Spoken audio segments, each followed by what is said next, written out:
नमो तस् भगवतो अरहतो सम्मा सम्बुद्धस्स। नमो तस् भगवतो अरहतो सम्मा सम्बुद्धस्स। नमो तस् भगवतो अरहतो सम्मा सम्बुद्धस्स। भूतं शरणं गच्छामि, धम्मं शरणं गच्छामि, संघं शरणं गच्छामि। द्वितीयंपि तृतीयंपि बुद्धं शरणं गच्छामि, धम्मं शरणं गच्छामि, संघं शरणं गच्छामि। इतिपिसो भगवा अरहं सम्बुद्धो बीजाचरण सम्पन्नो सुगतो लोकविदु अनुत्तरो पुरुषधम्म सारथि सत्थ देवमनुष्यानं बुद्धो भगवन्। स्वाखातो भगवता धम्मो सन्दीठिको अकालिको एहिपस्सिको औपनायिको पच्यतं वेदितवो व्युतुहि। सुपटिपन्नो भगवतो सावकसङ्गो उजुपटिपन्नो भगवतो सावकसङ्गो सामिति पटिपन्नो भगवतो सावकसङ्गो न्यायपटिपन्नो भगवतो सावकसङ्गो। यदिदं चत्वारि पुरुषयुगानि आख्या पुरुषयुगला एष भगवतो सावकसङ्गो आहुणीयो पाहुणेयो दक्षिणीयो अंजलिकरणीयो अनुत्तरं प्रियं खेतं लोकसात्। साधु साधु साधु। वर्षावास में अमरबोध विहार सुरेंद्र नगर गुजरात से भिक्षु पथिक श्रेष्ठी बोधिसत्व डॉक्टर भीमराव आंबेडकर लिखित ग्रंथ भगवान बुद्ध और उनका धम्म पढ़ रहे हैं। तीसरा का 5वां भाग।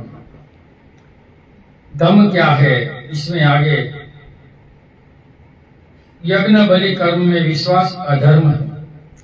ब्राह्मणी धर्म यज्ञों पर निर्भर करता था। कुछ यज्ञ नित्य कहलाते थे, कुछ यज्ञ नैमित्तिक कहलाते थे। नित्य यज्ञ का मतलब था वे अनिवार्य कर्तव्य जो चाहे कोई फल मिले और चाहे न मिले करने ही पड़ते थे। नैमित्तिक यज्ञ उस समय किए जाते थे जब यजमान किसी सांसारिक इच्छा विशेष की पूर्ति के लिए उनके निमित्त से वह यज्ञ करता था। ब्राह्मणी यज्ञों में सुरापान, पशुओं की बलि और हर तरह का आमोद प्रमोद रहता था। तभी ये यज्ञ धार्मिक कृत्य समझे जाते थे। ऐसे धर्म को जिनका आधार यज्ञ थे बुद्ध ने अपनाने योग्य नहीं समझा। उन बहुत से ब्राह्मणों को जो भगवान बुद्ध से विवाद करने पहुंचे, भगवान तथागत ने अपने कारण बता दिए थे कि वे क्यों यज्ञों को धर्म का अंग मानने के लिए तैयार न थे। तो बुद्ध ने यज्ञ की मनाही की तो ब्राह्मण लोग पहुंचे कि आप भी यज्ञ करो, तो बुद्ध बोलते हैं गलत है। लिखा मिलता है कि इस विषय में 3 ब्राह्मणों ने भगवान तथागत से वाद विवाद किया था और गए थे बुद्ध के पास वाद विवाद करने। उनके नाम थे कुटदंत, उजय और उदय। कुटदंत ब्राह्मण ने भगवान बुद्ध से पूछा था कि यज्ञ के बारे में उनका क्या मत था। भगवान तथागत बोले, अच्छा तो हे ब्राह्मण सुन ध्यान से, और जो कुछ मैं कह रहा हूं उसे सावधान पूर्वक सुन। बहुत अच्छा उद्गत बोला। तब भगवान बुद्ध ने कहा, हे ब्राह्मण, बहुत पुराने समय में महाविजेता नाम का एक राजा था। बड़ा प्रतापी, बहुत धन वाला तथा बहुत संपत्ति वाला। उनके पास सोने चांदी के भंडार थे, सुख भोग के सब सामान थे, धन्य ध्यान की कमी न थी। उनके खजाने धन से और उनके कोठे अनाज से भरे थे। अब एक बार जब राजा महाविजेता अकेला विचार वन में बैठा था, उनके मन में बड़े जोर से यह विचार पैदा हुआ, मनुष्य के सुख भोग के सामानों की मेरे पास कमी नहीं है। मैं पृथ्वी का चक्रवर्ती सम्राट राजा हूँ। यह अच्छा होगा यदि मैं एक महान यज्ञ करूं जो दीर्घ काल तक मेरे कल्याण के लिए हो। तब उसने, ब्राह्मण ने, जो राजा का पुरोहित था, राजा ने उसे कहा, राजा, इस समय आपकी प्रजा परेशान की जा रही है और लूटी जा रही है। बहुत से डाकू है जो गांव और नगरों को लूटमार करते हैं और जिन्होंने रास्ते असुरक्षित कर दिए हैं। जब तक ऐसी अवस्था है, तब तक यदि महाराज ने प्रजा पर नया कर और लगाया तो महाराज नीचे से गलती करेंगे और हम विरोधाभास में होंगे। इसलिए विरोधाभास मत करना।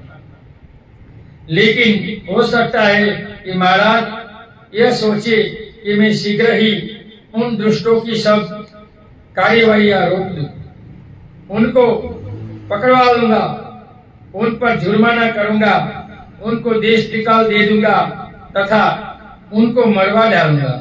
लेकिन इस तरह से इनकी स्वेच्छाचारिता नहीं रोकी जा सकती। जो अदमित बच्चे रहेंगे वे प्रजा को परेशान करते रहेंगे, लेकिन ऐसा तो होता रहेगा। इस गड़बड़ी को जड़ मूल से समाप्त करने का एक रास्ता है। आपके राज्य में जितने भी ऐसे हैं जो पशु पालते हैं या खेती करते हो, उनको महाराज आप खाने दो, आप खाने को दे और खेतों में बीज बोने को दे।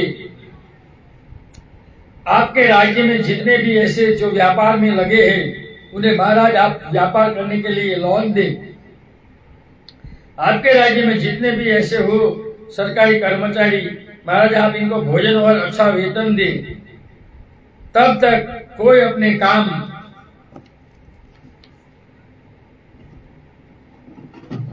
करेगा। हे ब्राह्मण, जब एक मनुष्य श्रद्धायुक्त होकर जीव हत्या से विरत रहेगा, संकल्प करता है, चोरी से विरत रहना संकल्प करता है, काम भोग संबंधी मिथ्याचार से विरत रहने का संकल्प करता है, झूठ से विरत रहने का संकल्प करता है तथा सूरा मेरे मध्य आदि नशीली चीजों से सेवन से विरत रहने का संकल्प करता है, तो यह एक ऐसा यज्ञ है जो यज्ञों में निमित्त बड़े खर्चे करने से अच्छा है। ठहरने से निमित्त विहार आदि बनवाने से भी अच्छा है। जो निरंतर दीक्षा देते रहने से भी अच्छा है, जो उपदेश स्वीकारने से भी अच्छा है।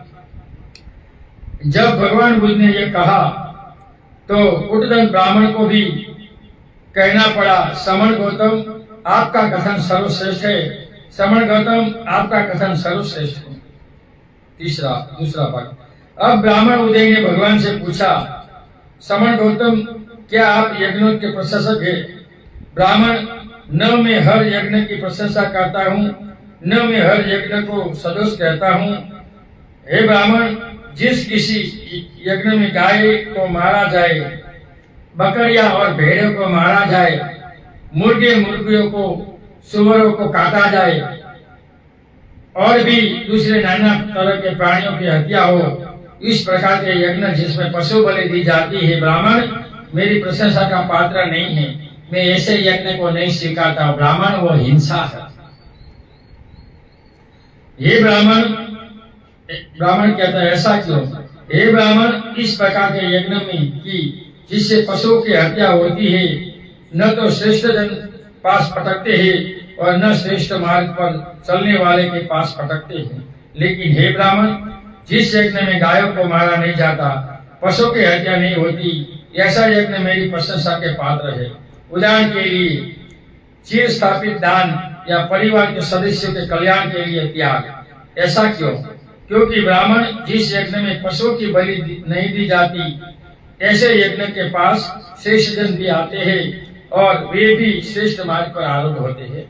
इनका तीसरा, उदय ब्राह्मण ने भी तथागत से यही प्रश्न पूछा। उदय ब्राह्मण ने पूछा, श्रवण गौतम, क्या आप यज्ञ की प्रशंसा करते हैं? तथागत ने जो उज्जैनी को उत्तर दिया वह उदय को ब्राह्मण को दिया। भगवान तथागत बोले, ऐसे यज्ञ को उचित समय पर किया जाए, ऐसे यज्ञ की जिसमें क्रूरता नहीं, वे निकट जाते हैं जो श्रेष्ठ जीवी है, जिनकी आंख पर से पर्दा हट गया है, जो कालातीत है, जो जन्म मरण से बंधन से मुक्त है, वे तथा ऐसे ही दूसरे प्राज्ञ तथा कुशल प्रज्ञ यह प्रशंसा करते हैं, यज्ञ अथवा सदायुक्त कर्म में सदायुक्त चित्त से पुण्य क्षेत्र में जो बीज बोया जाता है, उसमें देवता भी प्रसन्न होते हैं। इसी प्रकार के दान के विघ्नजन विद्या का लाभ करते हैं तथा दुख से मुक्ति हो, सुखी की अवस्था को प्राप्त कर होते हैं। वो यज्ञ को मैं चाहता हूँ, ऐसा भगवान बुद्ध ने कहा। यहाँ ये खत्म हुआ। आगे पांचवा, कल्पना से विश्वास अधर्म है। कल्पना में विश्वास मत रखो, सत्य में रखो। पहला, ऐसे प्रश्नों का मन में उठना स्वाभाविक था, जैसे क्या मैं पहले था, क्या मैं पहले नहीं था, उस समय में क्या था, मैं क्या होकर क्या हुआ, क्या मैं भविष्य में होऊंगा, क्या मैं भविष्य में नहीं होऊंगा, तब मैं क्या होऊंगा, तब मैं कैसे होऊंगा, मैं क्या होऊंगा, अथवा वह उनके वर्तमान के विषय में ही संदेहशील होता है। पहला, क्या मैं हूँ, क्या मैं नहीं हूँ, मैं क्या हूँ, मैं कैसे हूँ, यह प्राणी कहाँ से आया, यह फिर किधर जाएगा। इसी प्रकार विश्व के बारे में बहुत प्रश्न पूछे गए थे, वो इसी प्रकार है। यह विश्व किस प्रकार उत्पन्न किया गया, क्या संसार अनंत है? पहले प्रश्न के उत्तर में किसी का कहना था कि प्रत्येक वस्तु ब्रह्मा द्वारा उत्पन्न की गई है। दूसरों का कहना था कि वह प्रजापति द्वारा उत्पन्न की गई है। दूसरे प्रश्न के उत्तर में किसी का कहना था कि यह अनंत है, किसी का कहना था यह शांत है, किसी का कहना था यह ससीम है, सीमा सहित है, किसी का कहना था यह असीम है, इनकी कोई सीमा नहीं। इन प्रश्नों को भगवान बुद्ध ने अव्याकृत रखा, ऐसे प्रश्नों का स्वागत ही नहीं किया। उनका कहना था कि ऐसे प्रश्नों को पूछने वाले और उत्तर देने वाले दोनों कुछ न कुछ विकृत मगज के और पागल इंसान है, तो पागल की बातों में मैं नहीं पड़ता। इस प्रश्न को उत्तर देने व दे सकती का मतलब होगा कि इंसान को सर्वज्ञ होना चाहिए, जो कि कोई होता ही नहीं, और अब तक मैंने संसार में कोई सर्वज्ञ मनुष्य देखा नहीं है। उनका कहना था कि यह ऐसे सर्वज्ञ नहीं कि इस तरह के प्रश्नों का उत्तर दे।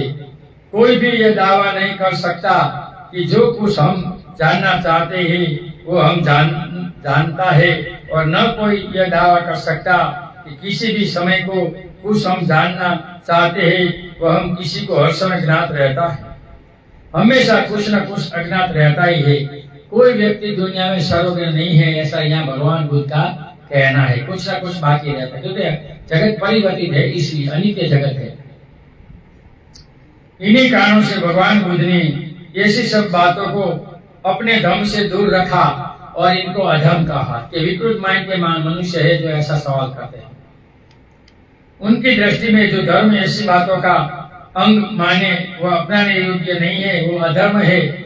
मैं ऐसे धर्म को नहीं मानता। इनका दूसरा, जिन सिद्धांतों को भगवान बुद्ध ने समकालीन उस आचार्यों ने अपने अपने धर्म का आधार बनाया था, उन सिद्धांतों का संबंध में दो बातों से था, एक आत्मा से और दूसरा विश्व के आरंभ से। वे आत्मा के बारे में या अपने आप की में कुछ प्रश्न उठाते थे। वे पूछते थे, क्या मैं पहले था, क्या मैं पहले नहीं था, उस समय में क्या था, मैं क्या होकर क्या हुआ, क्या मैं भविष्य में होऊंगा, क्या मैं भविष्य में नहीं होऊंगा, तब मैं क्या होऊंगा, तब मैं कैसे होऊंगा, मैं क्या होकर क्या होऊंगा, अथवा वह अपने वर्तमान के विषय में ही संदेहशील होता है। क्या मैं हूँ, क्या मैं नहीं हूँ, मैं क्या हूँ, मैं कैसे हूँ, यह प्राणी कहाँ से आया, यह किधर जाएगा। दूसरों ने विश्व के आरंभ के विषय में प्रश्न पूछे। उसने कहा, इसे ब्रह्मा ने पैदा किया। दूसरे ने कहा, उसे स्वयं प्रजापति अपनी आहुति देकर उत्पन्न किया। दूसरे आचार्यों ने कुछ दूसरे प्रश्न पूछे। संसार अनंत है, संसार असीम है, जो शरीर है वह जीव है, अन्य शरीर है, जीव अन्य है, अन्य ज्ञात मरने के बाद रहते हैं, अन्य ज्ञाता मरने के बाद नहीं रहते हैं, रहते हैं नहीं रहते हैं, रहते भी है और नहीं भी रहते, वे न रहते हैं और न रहते हैं। भगवान बुद्ध का कहना था कि ऐसे प्रश्न उन्हीं लोगों द्वारा पूछे जा सकते हैं जिन्हीं मस्तिष्क में विकृत हो, जो पागल इंसान हो, वही ऐसा सवाल पूछते हैं। मैं पागल नहीं हूँ, मैं ऐसी झंझट में नहीं पड़ता। भगवान बुद्ध ने ऐसे धार्मिक सिद्धांतों को क्यों खंडन किया, इनका भगवान बुद्ध 3 कारण बताते हैं। पहला कारण तो यही था कि इनको धर्म का अंग बनाने से कोई फायदा नहीं, धर्म से इसे कुछ लेना देना नहीं है। कि जगत कैसे उत्पन्न है वो धर्म का सवाल नहीं है, संसार में कैसे जीना वो धर्म का सवाल है। बुद्ध की बात वही है, उल्टे नहीं है। दूसरे इन प्रश्नों का उत्तर कोई सर्व नहीं दे सकता है, जो कोई होता ही नहीं। उन्होंने अपने प्रवचनों में इसी बात पर जोर दिया। उन्होंने कहा कि एक ही समय और उसी समय कोई भी सभी बातों का ज्ञान प्राप्त नहीं कर सकता। ज्ञान का कहीं अंत नहीं है, कुछ न कुछ और अधिक जानने के लिए हमेशा रहेगा। इसलिए कोई परिपूर्ण दुनिया में नहीं है, कोई सर्वज्ञ नहीं है। इन सिद्धांतों के विरुद्ध तीसरा तर्क यह था कि ये सब सिद्धांत केवल कल्पना सिद्ध थे, उनका सत्य परिचित नहीं था और न उनके सत्य की परीक्षा ही हो सकती थी। वे केवल कल्पना के घोड़े की लगाम को ढीला छोड़ देने के परिणाम थे। उनके पीछे कहीं कोई तथ्य न था और फिर न कल्पना से सिद्धांतों का यह मानव और दूसरे मानव के आपसी संबंध में क्या प्रयोजन था। तो ये मनुष्य को कोई फायदा कल्पना में नहीं होता, इसलिए ऐसी कल्पना विकृत माइंड की बात में कभी न करता, ऐसा भगवान का कहना है। एकदम कुछ भी नहीं। बुद्ध ने यही नहीं माना था कि संसार का निर्माण हुआ है, तथागत की मान्यता थी संसार का विकास हुआ है। ये संसार का किसी ने बनाया है गलत है, लेकिन इस संसार का विकास हुआ है और अनंत कल्पों से ये संसार है। इनको बनाने वाला कोई ईश्वर, आत्मा, परमात्मा, ब्रह्म, ये सब भ्रम है, ऐसा दुनिया में कुछ नहीं है। यहाँ ये प्रश्न सब पूरा हुआ। 7वां, धर्म की पुस्तकों का मात्र पठन धर्म नहीं है, वह अधम है, ऐसा यहाँ कहना है। तो ये भाग हम पढ़ते हैं। ब्राह्मणों ने सारा जोर अपने लिए विद्या पर दिया है। उन्होंने शिक्षा दी है, विद्या ही अर्थ और विद्या ही इति, इससे आगे और कुछ नहीं। इनके विरुद्ध भगवान बुद्ध सभी को शिक्षा के समर्थक थे। इनके अतिरिक्त इनके इस बात की भी बड़ी चिंता थी कि विद्या प्राप्त करके मनुष्य उसका क्या प्रयोग करता है। उनकी विद्या विद्या के लिए न थी, उनकी विद्या उपयोग के लिए थी। बाबा साहब ने कितनी डिग्री बनाई लेकिन नौकरी नहीं की, संसार के पीछे, संसार के सुख के लिए इनका उपयोग किया। तो ऐसे कम लोग, इसलिए वे इस बात पर खास जोर देते थे कि जो विद्वान हो उसे शीलवान भी होना चाहिए। बिना शील की विद्या अत्यंत खतरनाक है। अभी हम देखते हैं बुद्धिजीवी संगठन बनाकर समाज को काटते हैं और धर्म को भी मारते हैं। पूरे गुजरात में मैंने कई अच्छे संगठन या अच्छे कोई बौद्ध उपासक या भिक्षु नहीं देखा। भिक्षु पटिशन को कुछ भगवान बुद्ध ने कहा था, उसे विद्या के विरुद्ध शील का मत स्पष्ट होता है। पुराने समय में जब भगवान बुद्ध श्रावस्ती में विहार कर रहे थे, उस समय पटिशन नाम का एक वृद्ध भिक्षु था, जो इतना अधिक गूढ़ मगज का था कि एक गाथा भी याद न कर सकता था। भगवान बुद्ध ने दिन प्रतिदिन 500 औरतों को उसे शिक्षा देने के लिए कहा, लेकिन 3 वर्ष के बाद भी उसे एक भी गाथा याद न थी। तब उस जनपद में चारों प्रकार के लोग, भिक्षु, भिक्षुणियां, उपासक, उपासिकाएं उनकी हंसी उड़ाने लगे। भगवान बुद्ध को उस पर दया आई। उन्होंने उसे पास बुलाया और बड़ी कोमलता से के साथ यह गाथा कही। कायेन सवरो साधु साधु, वाचाये सवरो, मनसा सवरो साधु साधु, सबतो सवरो सबत्व सवतो, भिक्षु सब दखिया पमत्व। अर्थ, शरीर का स्वयं अच्छा है, वाणी का स्वयं अच्छा है, मन का स्वयं अच्छा है, सभी से स्वयं अच्छा है। भिक्षु सभी से स्वयं को सभी दुखों से मुक्ति होती है। तथागत की करुणा से जैसे पटिशन के हृदय की कली खिल गई, वह भिक्षु पटिशन ने भी यह गाथा दोहराई। भगवान बुद्ध ने उससे कहा, हे वृद्ध, अब तुम केवल एक ही गाथा कह सकते हो और लोग उसे जानते हैं, इसलिए अभी भी लोग तुम्हारा मजाक उठाएंगे। मैं अब तुम्हें इस गाथा का अर्थ भी समझाता हूँ, तुम ध्यानपूर्वक सुनो। तब भगवान बुद्ध ने शरीर के 3 अकुशल कर्म, वाणी के 4 अकुशल कर्म और मन के 3 अकुशल कर्म समझाए। इन 10 अकुशल कर्मों त्याग से मनुष्य निर्वाण प्राप्त कर सकता है। इसी प्रकार समझाए जाने पर भिक्षु पटिशन को सत्य का बोध हो गया और वह अरोध पद लाभ हुआ। भगवान बुद्ध की वाणी से अरोध लाभ हुआ।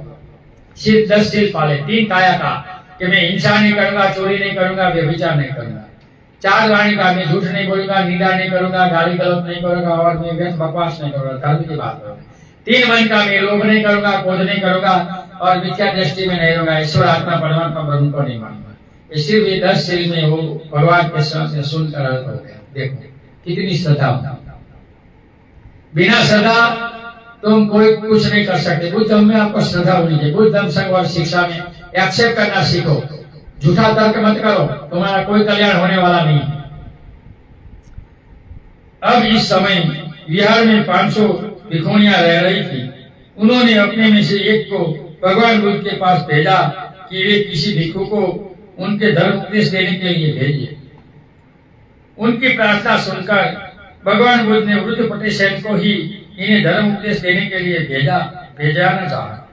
जब उन भिक्षुओं को यह पता लगा तो वे आपस में बहुत हंसी। उन्होंने तय किया कि दूसरे दिन वृद्ध पटिशन के आने पर वे गाथा का उल्टा उच्चारण कर उन्हें गड़बड़ा देगी और शर्मिंदा करेगी। ये कम बुद्धि वाला को भगवान क्यों भेज रहे, तो हम इनका मजाक मस्करी करेंगे, ऐसा भिक्षुणियों को लगा।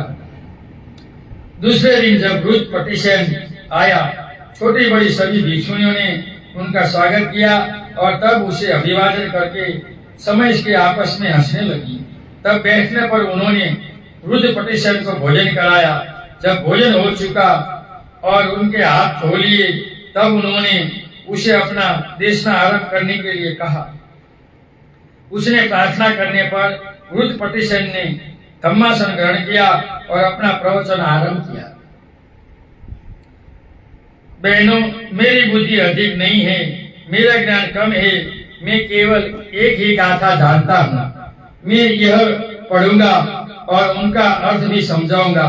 तुम ध्यान से सुनकर उनके अर्थ को धारण करो। तब सभी भिक्षुणियों ने उल्टे क्रम से उस गाथा को कहने का प्रयास किया, लेकिन यह क्या, उनका मुंह ही नहीं खुल सका। वे लज्जा से भर गई।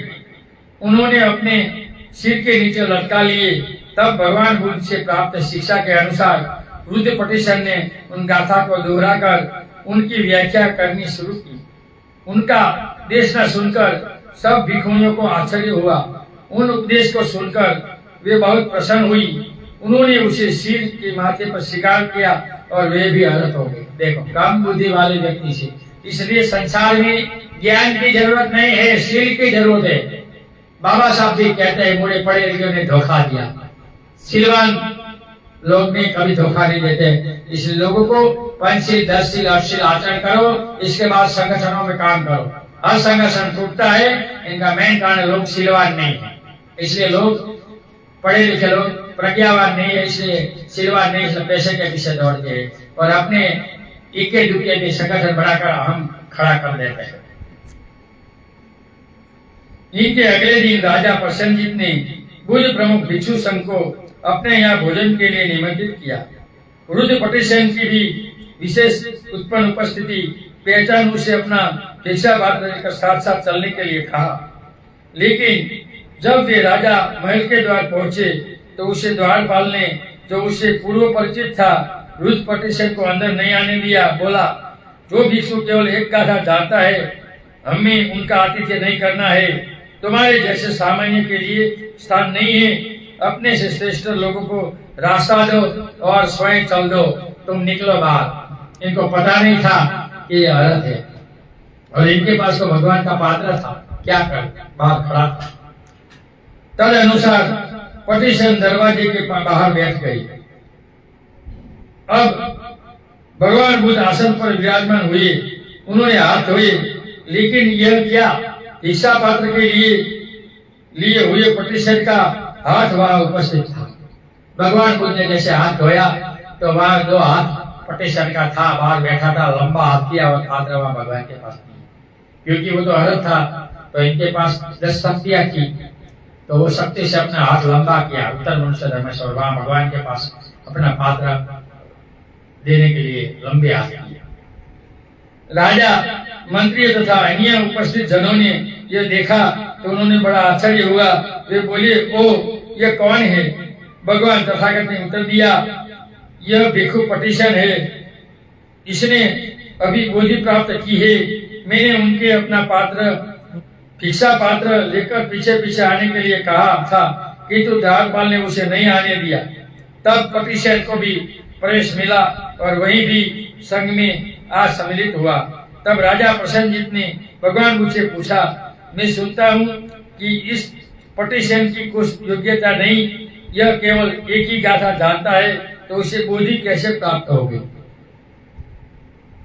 भगवान ने उत्तर दिया, ज्ञान अधिक न हो, शील मुख्य वस्तु है। इस पटिसेन ने एक गाथा का मर्म अच्छी तरह हृदयंगम कर लिया। इसका शरीर, वाणी और विचार पूर्ण रूप से शांत हो गए। यदि किसी मनुष्य के पास ज्ञान अधिक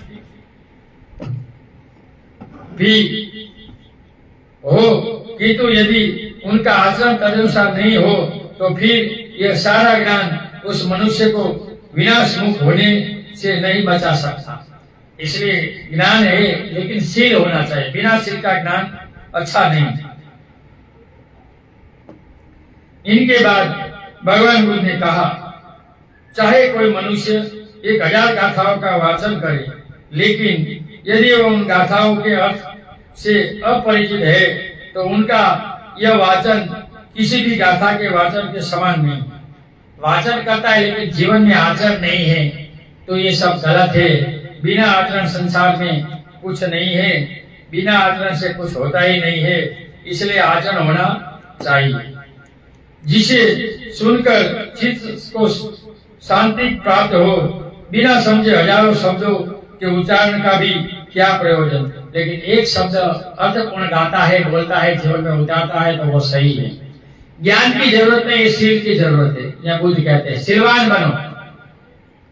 लेकिन एक शब्द का सुनना, समझना और तदनुसार आचरण करना मुक्ति का कारण हो सकता है। हजारों शब्द याद रखने से कुछ नहीं है, लेकिन एक सूत्र जीवन में उतारोगे तो तुम मुक्त हो जाएंगे, तुम शीलवान हो जाएंगे, तुम खुश हो जाएंगे और तुम सुखी हो जाएंगे। एक मनुष्य अनेक ग्रंथों का वाचन कर सकता है, लेकिन यदि वह उन्हें समझता नहीं तो उनका वाचन निष्प्रयोजन है। धम्म के एक ही पद को जानना और तदनुसार चलना मुक्ति का मार्ग है। इन शब्दों को सुनकर उपस्थित 200 भिक्षु राजा शब्द मंत्रीगण प्रमुदित हुए और भगवान को सबने वंदन किया। बुद्धम शरणम गच्छामि, धम्मम शरणम गच्छामि, संघम शरणम गच्छामि।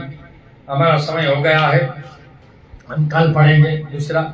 ऑनलाइन सुनने वाले सभी लोगों को सुने हुए धम्म का मैं पुण्यानुमोदन करता हूँ। सुने हुए धम्म से आप सभी लोग सुखी हो, निरोगी हो, आपका कल्याण हो, आपका मंगल हो। ऑनलाइन सुनने वाले सभी लोगों को मैंने समझाने का प्रयत्न किया। भाषा के कारण, वाणी के कारण किसी को दुख लगाए तो समाचार को मेरा कोई ऐसा आशय नहीं था। नथि मे शरणम अयम बुद्धो मे शरणम वरम एतेन सच्चवाचेनम होतु मे जय मंगलम। नथि मे शरणम अयम धम्मो मे शरणम वरम एतेन सच्चवाचेनम होतु मे जय मंगलम। नथि मे शरणम अयम संघो मे शरणम वरम एतेन सच्चवाचेनम होतु मे जय मंगलम। नमो बुद्धाय, नमो धम्माय, नमो संघाय। साधु साधु साधु। सबका मंगल हो, सबका कल्याण हो, सब सुखी हो, सब सुखी हो।